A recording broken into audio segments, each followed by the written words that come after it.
나는 중고 거래를 자주 이용하는 편이다. 필요한 물건을 싸게 구할 수 있다는 이유도 있었지만 사람들이 무슨 물건을 파는지도 궁금했다. 가끔 이런 것도 있고 팔기도 하는구나 하는 궁금증을 자아내는 물건도 있다.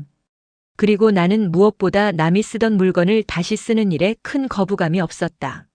어차피 나도 어느 순간 이 물건이 필요 없어지면 중고 거래를 하면 그만이기 때문이다.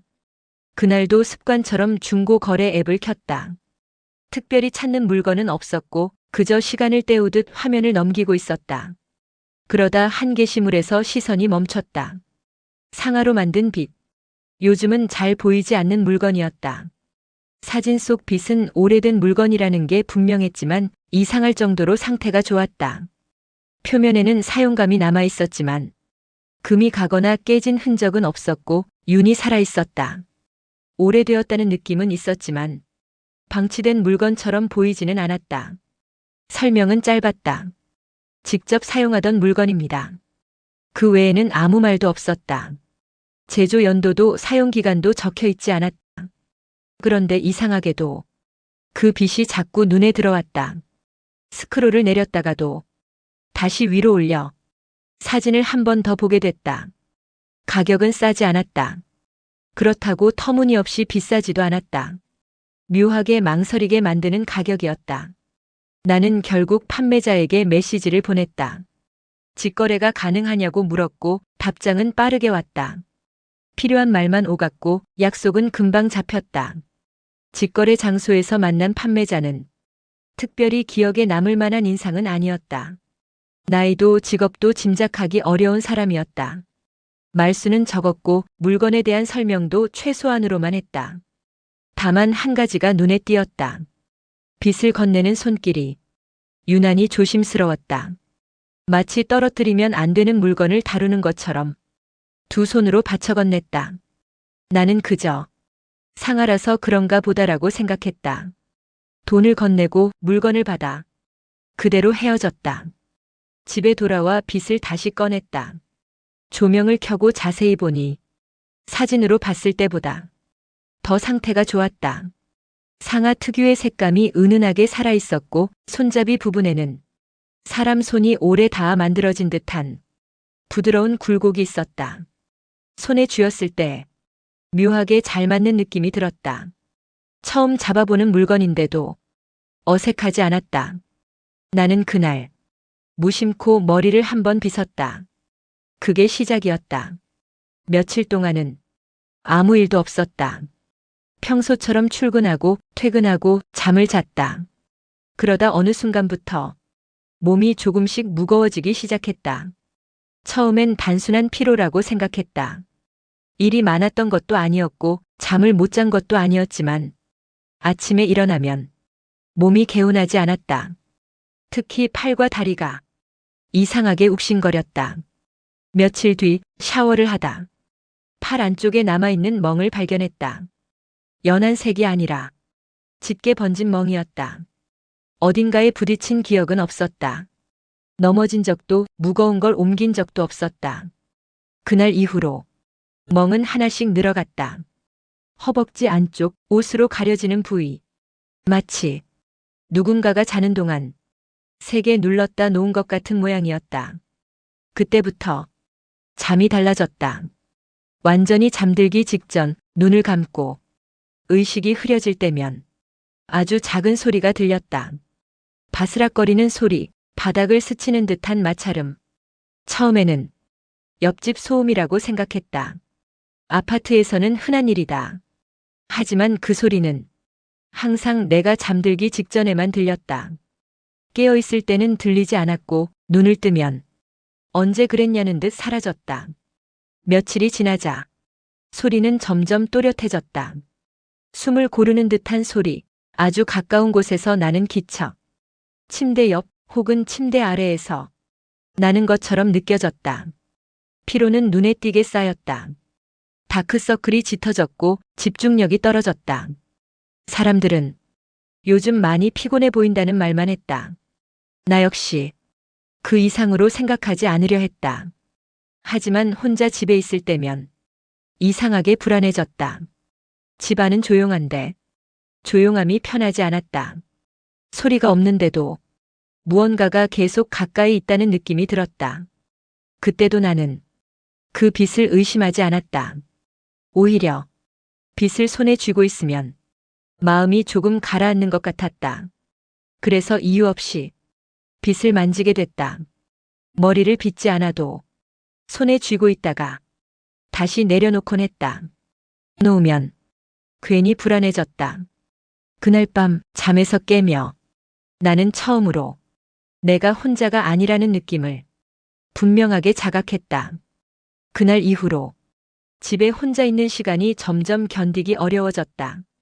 집안은 이전과 다르지 않았다. 가구도 조명도 그대로였다. 하지만 밤이 되면 공기가 가라앉는 느낌이 분명해졌다. 마치 보이지 않는 무언가가 집안에 자리를 잡고 눌러앉은 것처럼 숨이 답답해졌다. 잠들기 직전이면 어김없이 소리가 들렸다. 바닥을 스치는 소리, 아주 가까운 곳에서 들려오는 느린 숨소리. 눈을 뜨면 아무것도 없었다.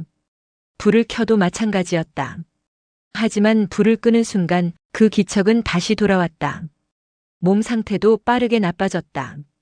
아침마다 멍이 늘어났다. 팔 안쪽, 갈비뼈 아래, 등 쪽. 손이 닿지 않는 위치였다. 마치 누군가가 몸 안쪽에서부터 천천히 눌러오는 것 같았다. 잠을 자는 게 두려워졌다. 잠들면 무언가가 더 깊이 스며든다는 확신에 가까운 감각이 생겼기 때문이다. 그래서 버텼고 버틸수록 피로는 쌓였다. 결국 나는 처음으로 이 일을 누군가에게 말해야겠다고 생각했다. 친구에게 그동안 겪은 일을 이야기했다. 이유 없는 피로, 늘어나는 멍, 잠들기 직전에만 들리는 소리. 친구는 가볍게 넘기지 않았다. 한참을 듣더니 자기가 아는 무당이 있다며 그냥 한번 가보자고 했다. 확인만 해보자는 말이었다. 무당을 처음 만난 날 문을 열자마자 그는 나를 똑바로 보지 않았다. 대신 내가 선 자리를 한참 동안 훑었다. 방 안으로 들어가자 불을 켜지 않았다. 어둠 속에서 내 위치만 정확히 짚어냈다. 무당이 가장 먼저 물은 건 몸 상태가 아니었다. 최근에 집에 들인 물건이 있습니까? 나는 상아빛 이야기를 꺼냈다. 그 순간 무당의 얼굴이 굳었다. 빛을 직접 보지도 않았는데 이미 충분히 본 사람처럼 천천히 고개를 끄덕였다. 무당은 이렇게 설명했다. 이 빛에 붙은 것은 단순한 영가가 아니라고 했다. 여기, 정확히는 여기가 되다만 존재라고. 여기는 원한을 품고 죽은 여성의 혼으로 예부터 질병과 괴질을 불러온다고 믿어졌다고 했다. 그래서 역병신이라고도 불렸다고. 사람을 단번에 해치기보다 몸에부터 기운을 갉아먹고 병처럼 스며드는 존재. 무당은 내 뒤쪽 바닥을 보며 한동안 말을 멈췄다. 그리고 아주 낮은 목소리로 덧붙였다. 이 여기는 완전히 만들어지지 않았다고 했다. 원래 붙어있던 사람은 죽어야 할 차례였지만 그 차례를 끝내 맞지 않았다고. 대신 자기에게 붙어있던 여기를 오랫동안 쓰던 빚에 담아 다른 사람에게 넘겼다는 것이다. 그래서 이 빚은 저주를 씌우는 물건이 아니라 죽음을 미루는 도구가 되었다고. 내 몸에 나타난 증상들은 여기가 자리를 옮기며 다시 뿌리를 내리는 과정이라고 했다. 멍은 경고였고 피로는 자리 잡기 위한 징후였다. 나는 그럼 이걸 버리면 되느냐고 물었다. 무당은 단호하게 고개를 저었다. 부수는 순간 담겨있던 여기는 완전히 풀려난다고 했다. 그때는 더 이상 빛에 묶이지 않고 곧바로 가장 가까운 사람을 향해 달려든다고. 무당은 이 물건의 원래 주인은 이미 이 상태에서 벗어났을 거라고 말했다. 살아남았을 거라고. 집으로 돌아온 뒤 나는 판매자에게 연락을 시도했다. 그제야 알게 됐다. 계정은 사라져 있었고 연락할 방법은 남아있지 않았다. 선택지는 분명했다. 이대로 버티다. 내가 여기에 자리가 되거나 같은 방식으로 다음 사람에게 넘기거나 며칠 밤을 더 버텼다. 소리는 점점 또렷해졌고 몸은 빠르게 망가졌다. 결국 나는 중고거래 앱을 다시 열었다. 상하빛 사진을 찍고 오래 사용했지만 관리가 잘 된 물건이라고 적었다. 불필요한 설명은 하지 않았다. 거래는 빠르게 성사됐다.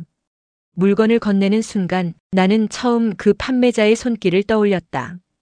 유난히 조심스럽던 손. 그날 밤 나는 처음으로 아무 소리도 듣지 않았다. 이후 모든 연락처를 바꿨다. 계정을 삭제하고 번호도 변경했다. 중고거래는 물건을 넘기는 일이 아니다. 가끔은 살아남기 위해 죽음을 다음 사람에게 넘기는 일이다. 그리고 그 차례는 지금 이 순간에도 어딘가에서 조용히 이어지고 있다.